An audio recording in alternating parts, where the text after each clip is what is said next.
എവിടെയാണെങ്കിലും ഭഗവാനോട് സംസാരിക്കുക. ക്യൂവിൽ നിൽക്കുകയാണെങ്കിൽ ആൾക്കാർ ചീത്ത പറയുകയാണെങ്കിൽ ഒന്നും വിഷയമാക്കരുത്. നമ്മുടെ കർമ്മം തീർന്നുകൊണ്ടിരിക്കുകയാണ്. വേറെ ആൾക്കാർ നമ്മുടെ കർമ്മം എടുത്തുകൊണ്ട് പോകണമെന്ന് വിചാരിച്ചോളാം. എത്ര അധികം നേരം ക്യൂവിൽ നിൽക്കാൻ പറ്റും അത്രയും നേരം ഭഗവാനെ ജപിക്കാൻ പറ്റും. അതുകൊണ്ട് ജപിക്കുക, ഭഗവാനോട് സംസാരിക്കുക, അങ്ങോട്ട് ചോദിക്കുക. ക്ഷേത്രത്തിൽ വരുമ്പോൾ ചോദിക്കുക, സ്വാമി സുഖമാണോ? ആദ്യം ചോദിക്കേണ്ടതാണ്. നമ്മൾ നമ്മുടെ സുഖം മാത്രമേ പറയണം. ഭഗവാനോട് ചോദിക്കുക, അങ്ങേക്ക് സുഖമാണോ? ഭക്ഷണം കഴിച്ചോ? ഒക്കെ ഭംഗിയായിട്ട് നടക്കണില്ലേ? എന്താ കയ്യിൽ പൊള്ളിയോ? അവിടെ എന്താ വിളക്ക് കെട്ടുണ്ടോ? ചോദിച്ചു നോക്കും, സംസാരിക്കും. ഗുരുവായൂരപ്പൻ്റെ കണ്ണിൽ കരടുണ്ടെന്ന് മേൽശാന്തിൻ്റെ പോയിട്ട് പറഞ്ഞു കൊടുത്ത ഭക്തൻ. ഗുരുവായൂരപ്പൻ്റെ കണ്ണിൽ കരടുണ്ടെന്ന് പണ്ടല്ല, ഇപ്പോൾ ഈ അടുത്ത കാലത്ത്.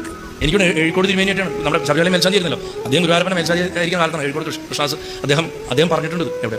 അല്ല അങ്ങനെയുള്ള ഞാൻ പറഞ്ഞത്, ഭഗവാൻ നമ്മൾ സമ്മതിച്ചാൽ തിരിച്ച് സമ്മതിക്കും. അതുകൊണ്ട് ഭഗവാനോട് സമ്മതിക്കും. നമ്മൾ പ്രത്യേകിച്ച് നഗരങ്ങളിലൊക്കെ ജീവിക്കുന്നവർ, ജീവിതത്തിന് വളരെ തിരക്കുള്ളവർക്ക് നമുക്ക് ജപിക്കാനും പ്രാർത്ഥിക്കാനും ഒക്കെ ഒട്ടും ചിലപ്പോൾ സമയം കിട്ടിയില്ല. പക്ഷേ ഭഗവാനോട് നമുക്ക് എപ്പോഴും സംസാരിക്കാൻ പറ്റും. നമ്മൾ ചെയ്യുന്ന ഓരോ പ്രവൃത്തിയും ഭഗവാനെ സമർപ്പിച്ച് നമുക്ക് ജീവിക്കാൻ സാധിക്കും. അത് ഭക്ഷണം ഉണ്ടാക്കുകയാണെങ്കിലും, സ്നേഹിക്കുകയാണെങ്കിലും, മക്കളെ വളർത്തുകയാണെങ്കിലും, സിനിമ കാണുകയാണെങ്കിലും, എന്തും